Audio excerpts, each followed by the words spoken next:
Hello, good morning. I'm talking to the 11 to 16-year-olds. I'm going to do an extra cast for 15 plus for people who may want to do drama for their future career. But this is for this age group. And I want you to think specially about this poem because it's called Upon Westminster Bridge. And funnily enough, when I went to the Guildhall School of Music and Drama to train as an actor and a teacher, I used to go across this bridge every morning very early because I was very keen. And we'd walk along Westminster Bridge and across down by the embankment to John Carpenter Street, where the Guildhall School of Music and Drama was then. It's now in the Barbican, much more grand. But when I went there, I would come across this bridge early in the morning. And as I'd learnt this poem at school, I remembered it as I walked across and wondered how different it was in 1951 to 1954 compared to when it was written in 1802. See if you can find out some of the things that might have been different. Listen to this.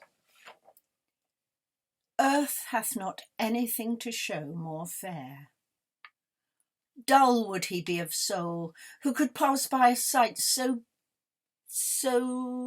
touching in its majesty. This city now doth like a garment wear the beauty of the morning, silent, bare. Ships, towers, domes, theatres and temples lie open unto the fields and to the sky, all bright and glittering in the smokeless air. Never did sun more beautifully steep in its first splendour valley, rock and hill. Ne'er saw I, ne'er felt a calm so deep. Dear God, the very houses seem asleep, and all that mighty heart is lying still. Sorry about the mishap in the middle. Anyway, what interests me is that the city now doth a garment wear the beauty of the morning, silent, bare. Ships, towers, domes, theatres and temples lie open unto the fields. Well, there weren't many fields when I walked by. And to the sky, all bright and glittering, in the smokeless air. We know all about that, don't we? We've got a bit of smokeless air at the moment because we're all confined to our homes. But that's interesting too. I love the words he does. The river glideth at its own sweet will, and all that mighty heart is lying still, the heart of London. And that's in 1802. But what wonderful words. Now, if you're interested in performing, I'd like you to try and perform that poem for me. It's not very hard to learn. It's it's a sonnet. That means 14 lines. It's written in the Petrarchian form, and that's an A B B A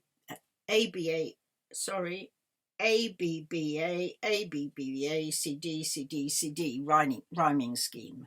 Now, those of you that are interested in becoming performers, there's no better way than an emotional poem to set you off. And if you don't like that one, here's one written in 1919 by Siegfried Sassoon. And it's called Everyone Sang. And when I first read it, I thought it was about the war ending and everybody being jubilant about the war ending. But when I read more about it, I found out that the soldiers during the First World War used to sing in the trenches to lift their spirits. And it started, I think, with the Welsh soldiers, because they're very good at singing, the Welsh, aren't they? And they would sing together to lift their spirits because they were in this awful mud and wet and terrible casualties. So they needed their spirits lifted. But this is the most wonderful, positive piece of poetry.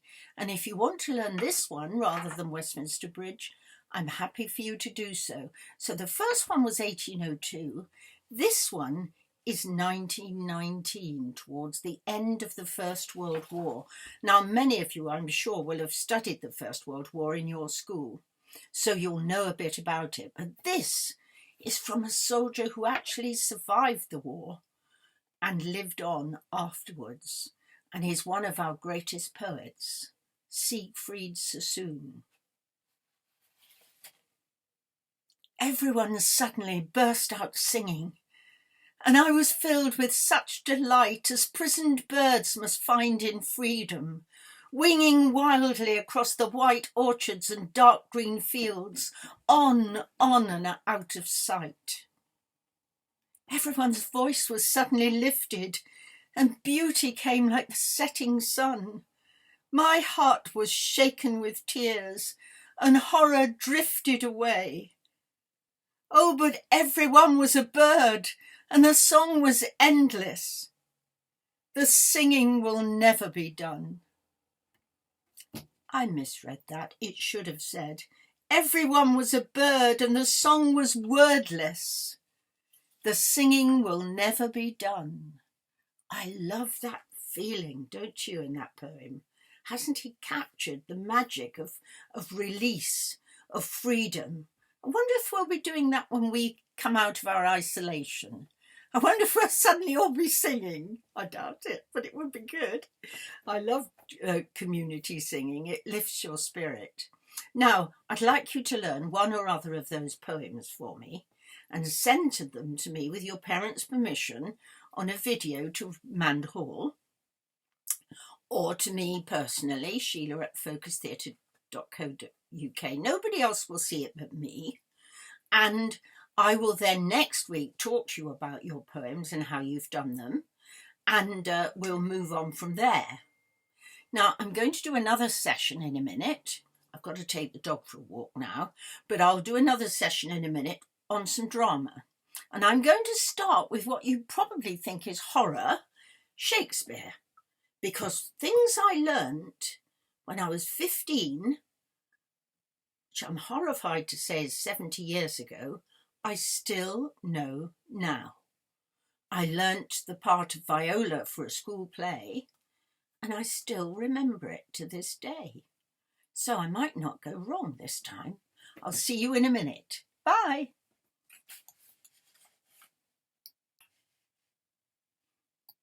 Hello.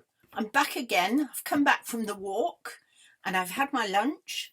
So here I'm going to do a couple of scenes for you. One from Twelfth Night, Viola. When I played Viola when I was young, I took it far too seriously. I made her very earnest and very noble. And although I'm sure she's those things, I also think that you've got to make her see the fun of the piece. This is a scene after she's been shipwrecked. She and her twin brother, Sebastian, identical twins, are shipwrecked onto an island, but the boat breaks in two. So Sebastian goes to one part of the island and Viola to another. So they don't know the other one has been rescued. So what happens is, when the captain sees that Viola is very stressed because she's lost her brother and she doesn't know what to do in this new island, he tells her to dress as a boy and to go to Orsino, who's the duke of the island, and ask him for a job. And she does this. She calls herself Cesario, and she becomes a servant to Orsino. Well, incidentally, she falls madly in love with him because he's a lovely guy. Anyway, she goes off for Orsino to Olivia, who's the lady that Orsino's in love with, and she has to plead his cause, which is quite hard for her, seeing she loves him herself. Anyway, she goes to Olivia and she begs her for Orsino's love. Well, Olivia immediately falls in love with this boy, or who she thinks is a boy, and she sends her servant, a rather proud man, Malvolio, out to follow Cesario and give her a ring. And she says that Cesario gave her the ring from Orsino. Well, she didn't. And so after Malvolio leaves, Viola picks up the ring. I left no ring with her. What means this lady? Fortune forbid. My outside hath not charmed her. Yet she made good view of me. Indeed, so much that sure me thought her eyes had lost her tongue, for she did speak in starts distractedly. She loves me, sure. The cunning of her passion invites me in this churlish messenger. None of my lord's ring, why he sent her none? I am the man. If it is, poor lady, she were better love a dream. Disguise. I see thou art a wickedness wherein the pregnant enemy doth much. How easy is it for a proper force in women's waxen hearts to set their form? Alas, their frailty is the cause, not we, for such as we are made of, such we be. How will this fadge? As I am man, my state is desperate for my master's love. As I am woman, now alas the day, what thriftless sighs shall poor Olivia breathe? O time, thou must untangle this, not I. 'Tis too harder, not for me to untie. There you are, you see, that's a piece that's quite easy to learn. And I think you'll find, like most people, that when you actually learn some Shakespeare, you really enjoy it. It's got a rhythm of its own. It's got a positivity about it that makes you really enjoy speaking it. So I'd like you to have a try. But here's another one. This is Puck, played by a man or a woman. But this particular piece is quite difficult because Puck, who's been sent by his master to put a love potent on the eyes of Titania, and that means that when Titania wakes up, she will fall in love with the first person she sees. And of course, the idea is Oberon wants it to be him. But of course, Puck has got a different interpretation, and he's come to tell his master that Titania's fallen in love with a monster. Now, this is a hard piece to do because underneath it is this incredible humour and laughter that Puck is trying to curb while he's telling the story. Okay. My mistress with a monster is in love. Near to her close and consecrated bower, when she was in her dull and sleeping hour, a crew of patches, rude mechanicals that work for bread upon Athenian stalls, were met together to rehearse a play, intended for great Theseus' nuptial day. The shallowest thick skin of this barren sort, whom Pyramus presented in their sport, forsook his scene and entered in a break. When I did him this advantage take, an acid knoll I fixed on his head, anon his Thisbe must be answered, and forth my mimic comes. When they him spy, as wild geese that the creeping fowler eye, or russet-pated choughs many and sort, rising and cawing at the gun's report, sever themselves and madly sweep the sky, so at his sight away his fellows fly. And at their stamp here awe and awe one falls, he murder cries and help from Athens calls. Their sense thus weak, lost with their fears thus strong, made senseless things begin to do them wrong. For briars and thorns at their apparel snatch, some sleeves, some hats, from yielders all things catch. I led them on in this distracted fear, and left sweet Pyramus translated there. When at that moment so it came to pass, Titania waked, and straightway loved an ass. Okay, well, there are two scenes for you to try out.